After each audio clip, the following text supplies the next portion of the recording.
অদ্ভুত একটা পরিস্থিতির মধ্যে দেখা যাচ্ছে নিফটি কিন্তু কনস্ট্যান্টলি পড়ে চলেছে এবং সবচেয়ে বড় ভয়ের জায়গা তৈরি করছে সেটা হচ্ছে নিফটি কি এটা মানে ক্র্যাশ হওয়ার সিচুয়েশনে রয়েছে।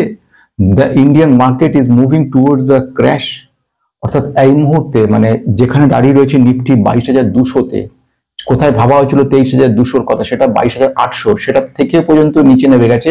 এখন এই মুহূর্তে 22,200-তে, মানে যেটা আগে বলা হয়েছিল এক সময় 21,800, এরপরে তার মানে কি 21,800-র দিকে যাচ্ছে। মানে আলটিমেটলি মানে কোভিড এর সময় আমরা যে সিচুয়েশন দেখেছিলাম সেই জায়গা কি ফিরে যাচ্ছে।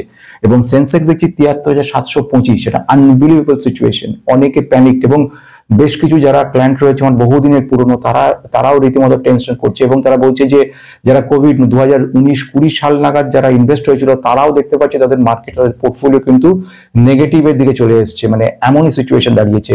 বেশ কিছু স্টক সেই সময় যারা কিনেছিল তারা দেখতে পাচ্ছে সেইগুলো সেই জায়গায় চলে এসছে। প্রশ্ন কিন্তু এটা নয় যে এখন কোথায় দাঁড়িয়ে আছে, প্রশ্ন এটা যে ভবিষ্যৎটা কি, যেটা বড় কথা। এখন যদি এরকম মার্কেট থাকে এবং আরো কিছুদিন থেকে 21,800 যায়, যাবার পর যদি আবার উঠে সেই 24, 25, 26-এ চলে যায় তাহলে কোনো অসুবিধা নেই, সেটা খুব ওয়েলকাম। কিন্তু সেটা যদি না হয়, অর্থাৎ এই 22,200 থেকে পড়তে পড়তে এমন জায়গায় 21,800, তারপরে 20,000, তারপরে 19,000, তারপরে 18,000 সেখানে ফিরে যায়, তাহলে এবং সেটা সাস্টেইন করে মানে কতদিন, 2 মাস, 4 মাস, 6 মাস, 1 বছর, 2 বছর, 4 বছর, কতদিন, এই জায়গাটা কিন্তু কেউ বলতে পারছে না এবং বলা অসম্ভব। কারণ মার্কেটে ইন্ডিয়ান মার্কেটকে আমি আজকে টার্গেট করেছি, আমি গ্লোবাল মার্কেট নিয়ে কথা বলছি না। ইন্ডিয়ান মার্কেটের ক্ষেত্রে অনেকগুলো প্যারামিটার রয়েছে যেগুলো কিন্তু খুব গুরুত্বপূর্ণ।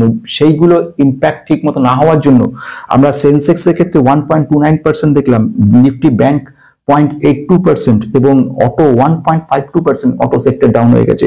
আইটি সেক্টর সবচেয়ে গুরুত্বপূর্ণ সেক্টরটাকে বলা হয়, প্রচুর ইনভেস্টেড হয়, সেখানে 1.93% ডাউন হয়ে গেছে। এবং এফএম সেক্টর যেটাকে বলা হয় এভারগ্রিন সেক্টর, সেটা 0.43% ডাউন হয়ে গেছে এই মুহূর্ত পর্যন্ত। যে সমস্ত স্টকগুলো এই মুহূর্তে সবচেয়ে বেশি ব্যথা দেয়, গ্র্যানুয়েলস, ফার্স্ট গ্র্যানুয়েলস হচ্ছে ফার্মা সেক্টরের কোম্পানি, সেখানে প্রায় 6%-এর উপর ডাউন রয়েছে।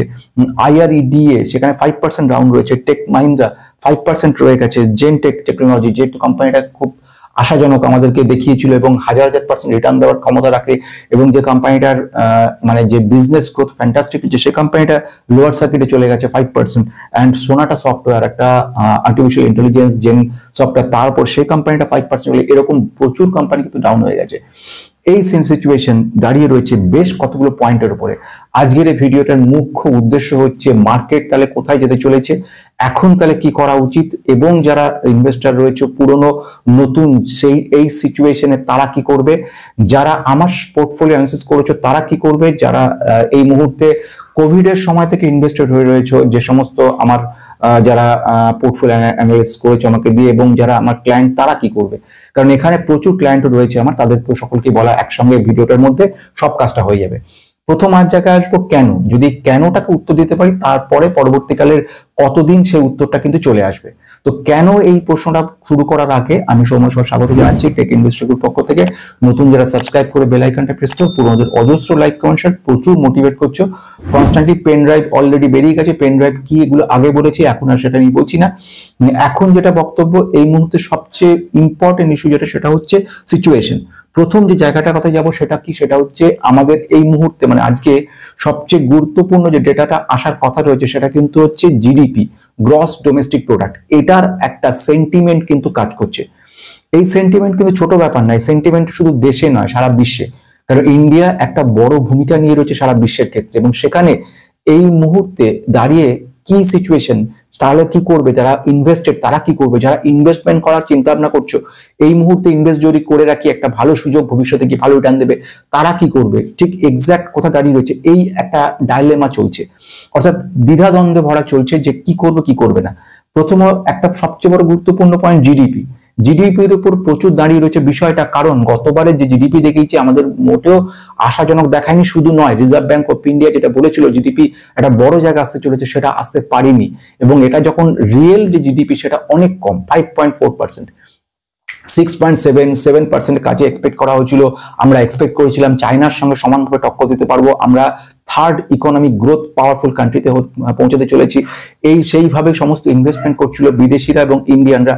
কিন্তু সবচেয়ে বড় ধাক্কাজনক ঘটনা লাগলো যেটা, সেটা হলো জিডিপি কমে দাঁড়ালো 5.4। যে জিডিপি রয়েছে সেই জিডিপি দাঁড়িয়ে থেকে কখনোই খুব বিশাল কিছু এক্সপেক্ট করা যায় না, এটা একটা কথা। এবং সেই জিডিপি কে সাপোর্ট করলো কোনটা?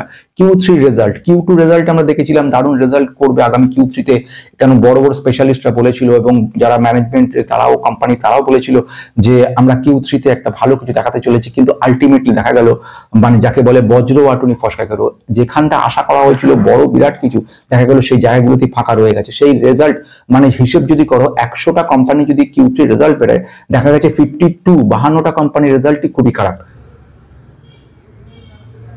এবং বাকি প্রায় 40টা কোম্পানির রেজাল্ট মোটামুটি একরকম। তাহলে এইটা যদি হয়ে থাকে আলটিমেট রেজাল্ট আউটপুট, তার মানে বোঝা যাচ্ছে কোম্পানিগুলির গ্রোথ কমে গেছে। গ্রোথ কমে গেছে, যেটাকে আমরা ওভার এস্টিমেট করছিলাম যে অনেক কিছু করবে, বিরাট কিছু চমকে দেবে, কিন্তু দেখতে পারলাম সেটা হয়নি। তাহলে তুমি মনে করো এক্সপেকটেশন বিগত 6 মাস ধরে তুমি করে আসছো যে তোমার রেজাল্ট ফার্স্ট হবে কি সেকেন্ড হবে, হঠাৎ করে দেখা গেল তুমি গিয়ে চলে গেলে একেবারে মানে মাঝখানে মানে 45% পেয়েছো। তাহলে তোমার সিচুয়েশন এবং তোমার পারিপার্শ্বিক জগতের পরিস্থিতি কি সৃষ্টি হবে? তো ন্যাচারালি সেই ঘটনাটা ঘটেছে। প্রথম সবচেয়ে বড় ধাক্কা এসছে, সেটা হচ্ছে জিডিপি। ফলে আজকে জিডিপি যে রেজাল্টটা আসছে সেটার উপর আমরা সবাই দাঁড়িয়ে চিন্তা ভাবনা করছি, আশা রাখছি বিশেষ করে বড় বড় যারা রয়েছে তারা কিন্তু খুব পজিটিভ। 6% মোটামুটি এক্সপেক্ট করছে পাচ্ছে। স্টেট ব্যাংক অফ ইন্ডিয়া 6.3% তাদের রিপোর্টে বলছে, এর বেশি কিছু এক্সপেক্ট করা যাচ্ছে না। এছাড়াও বড় বড় যেমন ডাচ ব্যাংক 6.1% বলছে, এরকম আরো ব্রোকাররা বলছে জিডিপি এই জায়গায় পৌঁছবে। মানে কয়েক ঘন্টার মধ্যে জিডিপি রিপোর্টটা আসবে, সেই রিপোর্টের উপর বেস করে দাঁড়িয়ে রয়েছে আগামী ইন্ডিয়ান মার্কেট। যদি সত্যি সেটা নেগেটিভ হয় তাহলে পর কিন্তু সত্যিকারেরই ক্র্যাশ হওয়ার সম্ভাবনাটা মারাত্মক। এবং এটা হওয়াটা মানে যাকে ক্র্যাশ বলতে আমরা কি বুঝি, একটা কারেকশন ক্র্যাশের পার্থক্য কোথায়? কারেকশন হচ্ছে 10% 15% হচ্ছে কারেকশন, কিন্তু ক্র্যাশ বলতে গেলে কিন্তু বিরাট। আমরা কোভিড এর সময় দেখেছি, 2008 সালে দেখেছি, এইগুলোকে বলে ক্র্যাশ। তো এইরকম সিচুয়েশন যদি হয় তাহলে কিন্তু আর 22,000-এর ব্যাপার থাকবে না, চলে আসবে 18,000, 18,500। তাহলে এইরকম সিচুয়েশন চলে আসতে পারে। যদি সেটা আসে তাহলে তুমি বুঝতে পারছো এখনই তোমার আমাদের সকলের পোর্টফোলিও যে সিচুয়েশন তখন গিয়ে কোথায় দাঁড়াবে। তাহলে এটা ঘটনা। প্রথম জিডিপি রিপোর্টটা আমাদের কাছে ইমিডিয়েট জরুরি। সেকেন্ড ব্যাপার trade policy. US president mister Donald Trump যে ট্রেড পলিসিগুলো একটা পর একটা আনছে, শুধু আমাদের দেশ না সারা গ্লোবালি, আমি যেহেতু কনসেন্ট্রেট করছি ইন্ডিয়ান মার্কেট, ইন্ডিয়ান দিকে আমি তাকাবো, কিন্তু গ্লোবালিও কিন্তু সংকটময় অবস্থা। যদি এই সিচুয়েশন যেখানে আমেরিকার সঙ্গে প্রচুর পরিমাণ ট্রেড করতে হয় এবং সেখানে এমন সিচুয়েশন যে আমাদের আন্ডার ডেভেলপ কান্ট্রি, যখন আমাদেরকে ইমপ্রুভমেন্ট করার জন্য কিন্তু ওদের দেশের দিকে তাকিয়ে থাকতে হচ্ছে এবং এটা ছাড়া উপায় নেই। আমরা যদি বলি ডোমেস্টিক স্বয়ং সম্পূর্ণ আমরা কাজ করব, সেটা পারবো না, কারণ সেই ক্ষমতা সেই ডিমান্ড আমাদের এখনো সেই জায়গায় আসেনি। বোঝা গেল তাহলে আমেরিকার উপর ডিপেন্ডেন্ট থাকার ব্যাপারে এরা যে সব ট্যাক্স গুলো চার্জ করেছে, যে ধরনের ট্যারিফ গুলো চার্জ করে, সেগুলো খুব সাংঘাতিক। যেরকম একটা ট্যারিফের কথা আমরা শুনেছি রিসিপ্রোকাল ট্যারিফ, রিসিপ্রোকাল ট্যাক্স। ট্যাক্সের কথা অর্থ যে তুমি আমায় যত পরিমাণ ট্যাক্স চার্জ করবে আমিও তোমার সেম পরিমাণ ট্যাক্স চার্জ করবো।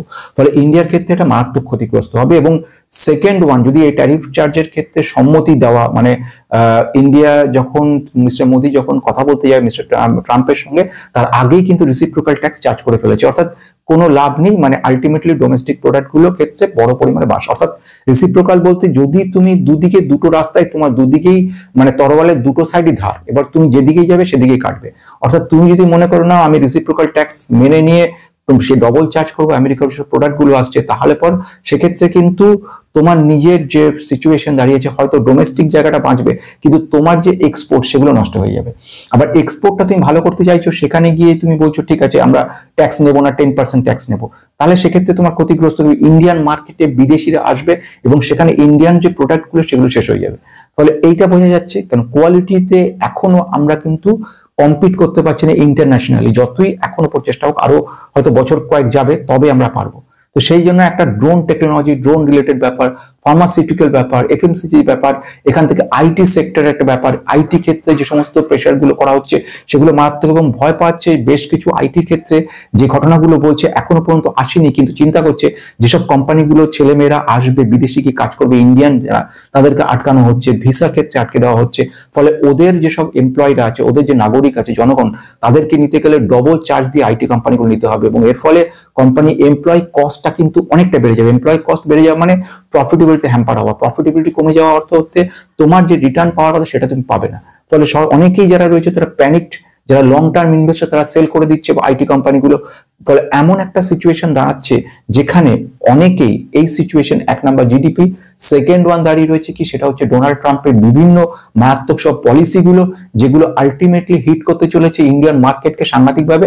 এবং তৃতীয়ত এফআইআই এবং লং টার্ম ইনভেস্টারদের সেন্টিমেন্ট গুলো ব্রেক করে গেছে। এফআইআই কনস্ট্যান্ট সেল করে চলেছে এবং এদের ঠিক করে নিয়েছে পুরোপুরি সেল করে যাবে একটা সার্টেন টাইম পর্যন্ত। আমি বলছি না এফআইআই টোটালি জিরো হয়ে যাবে, এফআইআই একটা বড় অংশ সেল করে দিচ্ছে। একটা ঘটনা দাঁড়ালো, সেকেন্ড যারা যে ডোমেস্টিক ইন্ডিয়ান ইনভেস্টার রয়েছে তাদের ফেথটা কিন্তু কমে যাচ্ছে। আমি যে কথাটা বলছিলাম আগে, এই ঘটনা যদি ঘটে তাহলে কিন্তু ক্র্যাশ হওয়ার সম্ভাবনা খুব বেশি। অর্থাৎ যারা ইন্ডিয়ান ইনভেস্টার রয়েছে, যারা ডোমেস্টিক ইনভেস্টার রয়েছে, তাদের ফেথ কিন্তু 22,000, 21,000, 20,000 থাকবে, কিন্তু যেই সেটা 17,000 নেমে যাবে তখন তাদের আর ফেথ থাকবে না। তুমি একটা জিনিস সহজ চিন্তা করে দেখো, তুমি যে টাকাটা এখানে লাগিয়েছো, আপনারা যে টাকাটা কষ্টের টাকাটা এখানে লাগিয়ে ইনভেস্ট করেছেন একটা রিটার্ন ভালো পাবেন বলে, এই রিটার্নটা কবে পাবেন? 2 বছর 5 বছর পরে। কিন্তু সেই জায়গাটা যদি এমন জায়গা দাঁড়ায় যে এত % ডাউন হয়ে যায়, ন্যাচারালি আপনি তখন চিন্তা করবেন যে এই মুহূর্তে আমার এক্সিট করে যাওয়াটা বেটার, কারণ যেটুকু থাকে সেটুকু আমি ব্যাংকে রেখে দিতে কাজে দেবে। বেসিক্যালি এই ধরনের প্রশ্নগুলো আমার কাছে বহু আসছে এবং অনেককে এই প্রশ্নগুলো করছে। তাহলে দুটো পয়েন্ট বোঝা গেল। থার্ড যে ব্যাপারটা আমি বলতে চাইছি, আজ এই মুহূর্তে 5.86 মানে 6 লাখ ক্রোর মোটামুটি কিন্তু সেন্সেক্স থেকে মুছে গেছে। এই একটা সিচুয়েশন দাঁড়িয়েছে ইনভেস্টেড টাকা। তাহলে বুঝতে পারছো কতটা প্যানিকের জায়গা সৃষ্টি করেছে আমাদের। এবারে আসছি সবচেয়ে বেশি গুরুত্বপূর্ণ জায়গাটা, এটা তো বুঝে গেলাম কেন হচ্ছে। এইবারে আসছি সবচেয়ে গুরুত্বপূর্ণ জায়গায়, 3টে সেগমেন্ট। একটা হচ্ছে যারা নতুন ইনভেস্টার, একটা হচ্ছে যারা মিডিয়াম লেভেল ইনভেস্টার, থার্ড হচ্ছে যারা লং টার্ম ইনভেস্টার, বহুদিন ধরে ইনভেস্ট করে আসছে, কোভিড এর সময় বা তার আগ থেকে ইনভেস্টেড। প্রথমে আসছে লং টার্ম, যারা আমার কাছে এসছে, আমরা জানতে চাইছে যে এখন তাহলে কি করব, এমন একটা সিচুয়েশন। তাহলে প্রথম ঘটনা হচ্ছে কি, এইটার তো কোনো ফিক্সড ব্যাপার বোঝা যাচ্ছে না। মানে এখন আমি যদি বলে দিই যে এটা 6 মাস বাদে আবার রিকভার করে যাবে, তাহলে বলাটা ভুল হবে, কারণ এমন কোনো মেশিন নেই, এমন কোনো টুলস নেই যেটা বোঝা যায় যে 6 মাস পরে গিয়ে রিকভার হবে। এটা এন্ডলেস প্রসেস। তাহলে এবারে যদি লং টার্ম ভিউ কেউ নিয়ে থাকো 10 বছর 20 বছরের জন্য, তাহলে তারা রাখতে পারো, লং রানে গিয়ে পজিটিভ ব্যাপার দেখাতে পারে, কবে কোনো কিছু বলা যাচ্ছে না। এবার আসছি মাঝখানে যারা পোর্টফোলিও অ্যানালিসিস করেছো বছর 2-3 মধ্যে আমার কাছ থেকে এখানে ইউটিউবে, সেক্ষেত্রে তারা কি করবে? তাদের কিন্তু প্রফিটেবিলিটি একদম কম, মানে পোর্টফোলিও অলমোস্ট নেগেটিভ জায়গায় চলে আসছে আস্তে আস্তে। এবং সেখানে এই মুহূর্তে দুটো কথা তাদের জন্য বলবো। প্রথম ঘটনা হচ্ছে লার্জ ক্যাপকে লক্ষ্য রাখো এবং কোনো ইনভেস্টমেন্ট এক্ষুনি নয়, একটু ওয়েট করতে হবে কিছুদিন। কারণ দেখতে পাচ্ছ আমি পোর্টফোলিও অ্যানালিসিস কিন্তু বন্ধ করে রেখেছি, করছি না, কারণ আমি ওয়েট করছি একটা টাইমের জন্য, কারণ এক্সাক্ট টাইম বোঝা যাচ্ছে না। 21,000-এর কাছেও চলে যাওয়াটা অস্বাভাবিক নয় এই মুহূর্তে। আর যদি ডিআইআই ফেথটা কমে যায়, যেটা বলছিলাম, তাহলে পর কিন্তু একদম এইখানেই পৌঁছতে চলেছে। সেটা হলে কিন্তু সাংঘাতিক, সেখানে আর কিছু করার নেই, সেখানে ওয়েট অ্যান্ড ওয়াচ। তাহলে বোঝা গেল এটা লার্জ ক্যাপে টার্গেট করা হয়, লার্জ ক্যাপ গুলো কিন্তু রেকটিফাই হয়ে একটা পজিটিভ জায়গায় নিয়ে আসছে। ডিস্ট্রিবিউশন বাড়াও, ডিস্ট্রিবিউশন বাড়ানোর কথা অর্থ হচ্ছে ডাইভার্সিফিকেশন, অর্থাৎ শুধুমাত্র ইকুইটি নয়, ডেপ্ট ফান্ডে টাকা রাখার চেষ্টা করো, গোল্ড বন্ডে টাকা রাখার চেষ্টা। এই মুহূর্তে না গোল্ড এখন খুব হাই, কিন্তু আমি বহুদিন আগে থেকে যেটা বলছিলাম, ডাইভার্সিফাই করাটা কিন্তু ভীষণ জরুরি। যেখানে টাকাটা রাখছো সবগুলোকে ডাইভার্সিফাই করো, 3টে 4টে 5টা জায়গায় রাখো, কিছু পোস্ট অফিসে রাখো, কিছু সামান্য ব্যাংকে রাখো, কিছু পরিমাণে ইকুইটিতে, কিছু ডেপ্ট ফান্ডে রাখো, এমন ধরনের ফান্ডে রাখো, মিউচুয়াল ফান্ড ডেপ্ট যে ইকুইটি যেগুলো রয়েছে সেগুলোতে রাখো, ফ্লেক্সি ক্যাপে রাখো, কিছু বিদেশি যেগুলো রয়েছে যেরকম কিছু জায়গায় যেরকম মিরে অ্যাসেট যেটা ফ্যাং যেটা রয়েছে সেখানে রাখো, কিংবা এপিপি ফার্স্ট যেটা রয়েছে মানে পরাগ পারে ফ্লেক্সি ক্যাপ সেখানে রাখো, এমন জায়গায় রাখো যাতে কিনা টোটালটা নেগেটিভ না হয় যায়। আর আরেকটা গুরুত্বপূর্ণ যারা রয়েছে কিছুদিন ধরে, তাদের কাছে যে কথাটা বলবো সেটা হচ্ছে রোজ রোজ পোর্টফোলিও চেক করা দরকার নেই, রোজ স্টক চেক করা দরকার নেই। আমি আমার নিজস্ব মতামত যেটা মানে পোষণ করি, আমি যে কথাটা মনে করে থাকি, এবং একাধিক যারা মানে খুব রিনাউন্ড পার্সন যারা যেটা মনে করে থাকে, সেটা হচ্ছে এমন দিনেই তুমি পোর্টফোলিও চেক করো যেদিন তোমাকে চেঞ্জ করার কোনো জায়গা থাকবে না, অর্থাৎ প্যানিক হওয়ার সম্ভাবনা কম। অর্থাৎ শনিবার দিন নর্মালি কিন্তু আমাদের ইকুইটি মার্কেট চলে না, বন্ধ। তো সেই দিন তুমি চেক করো তোমার পোর্টফোলিওটা কোথায় যাচ্ছে, রোজ চেক করতে হবে না। রোজ যদি চেক করো দুটো মারাত্মক ক্ষতি করবে। এক নাম্বার হচ্ছে ভুল ভাল স্টক গুলো কেনা শুরু করবে, মানে প্রয়োজনীয় যে স্টক গুলোকে আমি বলে দিয়েছিলাম সেগুলো সেল করে দেওয়ার চেষ্টা করবে। তৃতীয়ত এমন প্যানিকড হয়ে যাবে যে তুই মানসিকভাবে একটা টেনশনে পড়ে যাবে। 3টের কোনোটাই কিন্তু ভালো না। সুতরাং এমন সিচুয়েশন রাখো, খুব চুপচাপ ভাবে এটাকে রেখে দাও, কোনো স্টক দেখার দরকার নেই, কোনো রকম কোনো পোর্টফোলিও রিটার্ন নেগেটিভ হলো, রিটার্ন 10%, দেখুন রিটার্ন 15%, কিছু দেখার দরকার নেই। ওয়েট অ্যান্ড ওয়াচ করো। যদি হাতে টাকা থাকে তাহলে ভালো যেগুলো স্টক গুলো আছে, আমি যেগুলো কভার করবো ভবিষ্যতে, বা লার্জ ক্যাপ স্টক যেরকম কিছু রয়েছে সেইগুলোতে রাখার চেষ্টা করো, যেগুলোতে রাখলে ভবিষ্যতে অবশ্যই একটা রিস্ক কম, রিটার্ন কম, কিন্তু সেফ। সেগুলো রাখার চেষ্টা করো, ডাইভার্সিফাই করে দাও পোর্টফোলিওর মধ্যে কিছু টাকা।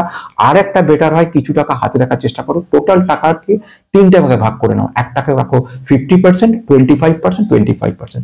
50% যেটা রাখো সেই টাকাটা মোটামুটি এখন 22,200-তে রয়েছে, যেই 22,000-এর গন্ডি ক্রস করে নিচে পড়ে যাবে সে সঙ্গে সঙ্গে 50% টাকাটা লাগিয়ে দাও। বাকি 25% রেখে দাও।